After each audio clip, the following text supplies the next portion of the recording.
this video, I'm going to be doing a chart analysis on Pyth, specifically Pyth USDT. We're going to be looking at the daily time frame, the weekly time frame, on the logarithmic and regular charts.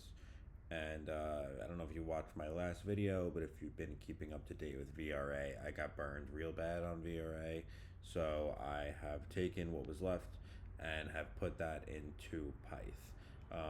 I've had Pyth for a while and just decided this is a good asset to accumulate for now, in case Bitcoin dominance continues to drop. And I think altcoins are going to see a big rebound going into 2026. So let's start with this chart over here.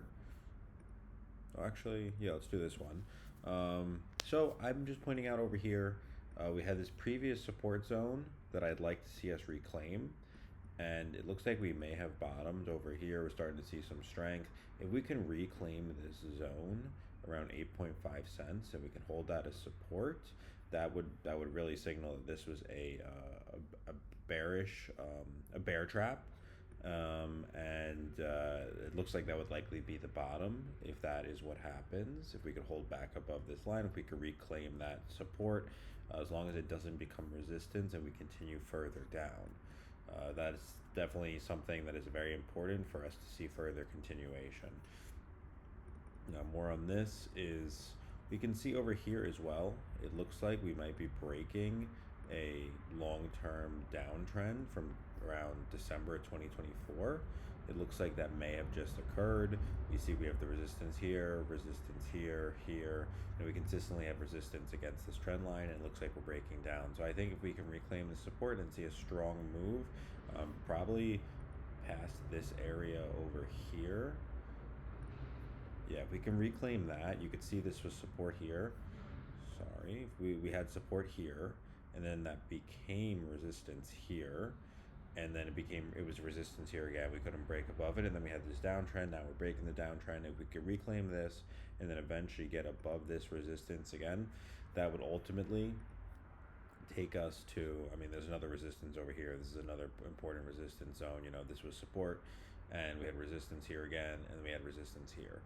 If we could break these two zones, I think we could definitely see something like 51 cents. And, you know, then we'll reevaluate before talking about going back to all-time highs. And that's the weekly chart on the regular time frame.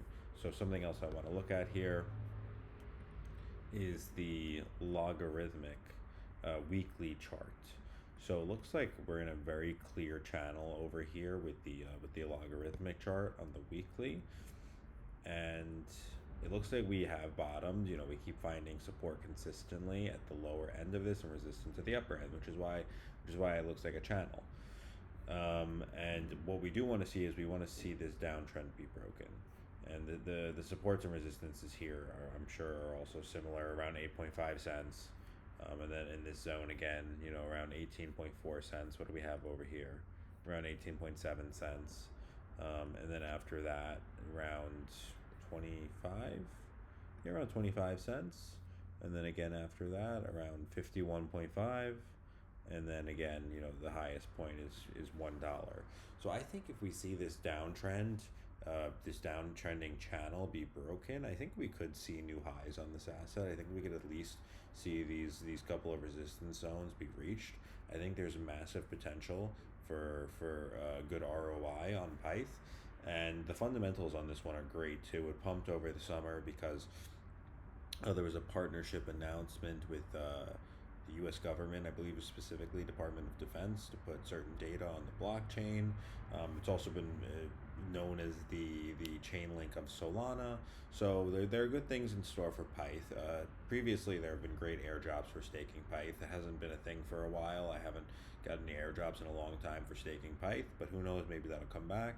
But overall, I think this looks very bullish for the long term. And for me personally, this was somewhere good to park that cash I had from VRA left over after those losses. So hopefully I'll be able to recuperate some of these here, and we'll see where Pyth can go from here.